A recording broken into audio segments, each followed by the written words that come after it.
Apple made the most significant strategic concession in the company's recent history. They announced that the future of Siri, the voice assistant on 2.4 billion devices, will be powered by Google's Gemini AI. Why would Apple, the company that builds everything in-house, outsource the brain of Siri to their fiercest competitor? This is Boardroom Wire. Let's jump into it. So let's start with what was actually announced. On January 12th, Apple and Google released a joint statement. Here's the key line. The next generation of Apple Foundation models will be based on Google's Gemini models and cloud technology. This isn't just Google as a feature.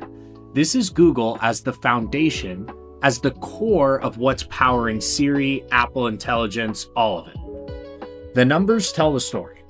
Apple's current AI runs on 150 billion parameters. The Gemini model they're licensing is a 1.2 trillion parameter model.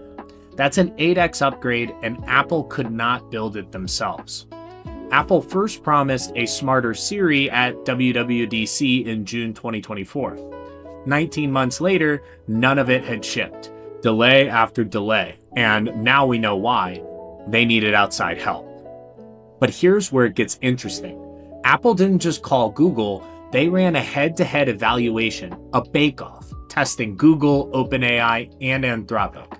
3 companies, 1 winner, and the reasons Google won tell us everything about who's actually leading the AI race.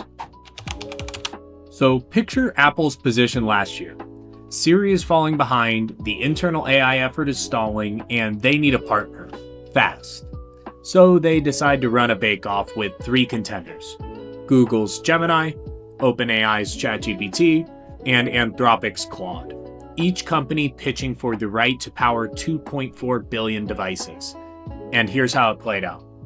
Anthropic was the first eliminated, but not because of capability. Some reports suggest Apple found Claude technically superior in many evaluation criteria. The problem was price. Anthropic allegedly demanded over $1.5 billion per year with significant annual increases, and Apple declined. Now, OpenAI was actually already integrated in Siri through ChatGPT, but Apple made a choice to make Gemini the foundation, with ChatGPT staying on as an optional add-on by the user. So OpenAI went from potential default option to an optional feature, which is a significant demotion. But ultimately, why did Google win? There's 2 reasons: capability and economics. So first, capability. Google released Gemini 3 last November, and it's the first model to break 1500 ELO on LM Arena, the main benchmark for AI comparison. Gemini 3 Pro, Google's model, scored a 1501 on this benchmark, with GPT 5.1 coming in second around 1470 and Claude 4.5 around 1450. However, the gap widens on math reasoning. Gemini scored 23.4%, where GPT 5.1 and Claude both scored under 2%. While these benchmarks and scores aren't everything, from Apple's perspective, it was clear that Gemini is a cutting-edge model, and when you couple that with the second reason, it made them more compelling. So the second reason that Apple selected Google was the economics. Google already pays Apple over $20 billion a year to be the default search engine on iPhones. Now, Apple pays Google $1 billion for Gemini. Some analysts suggest this is essentially an adjustment to an existing relationship.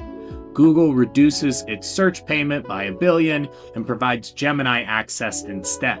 Apple gets cutting-edge AI, Google gets distribution on 2 billion devices.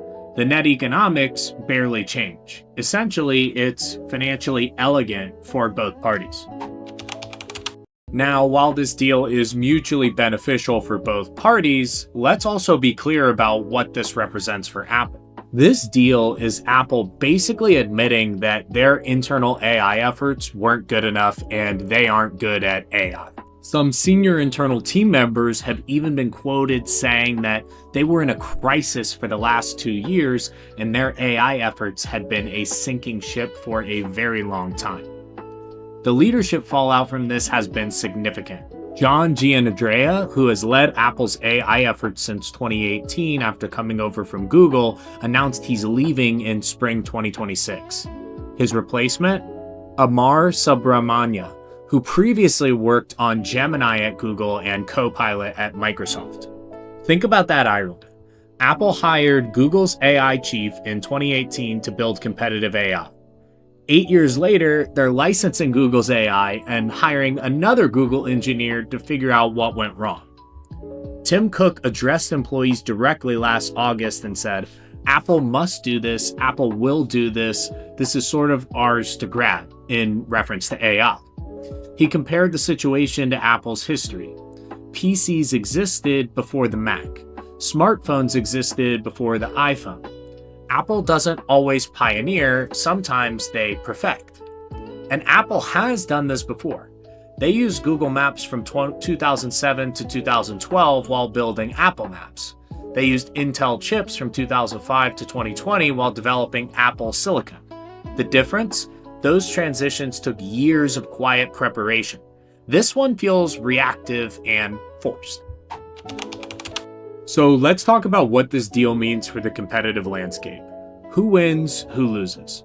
Winner number one is Google. This is a massive validation moment. The company that everyone said was behind in AI a few months ago just got selected by the world's most demanding technology company as the best available option.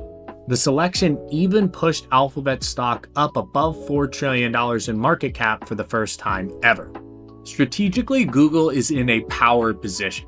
They now run AI on both major mobile platforms, Android directly and iOS indirectly through this partnership with Apple.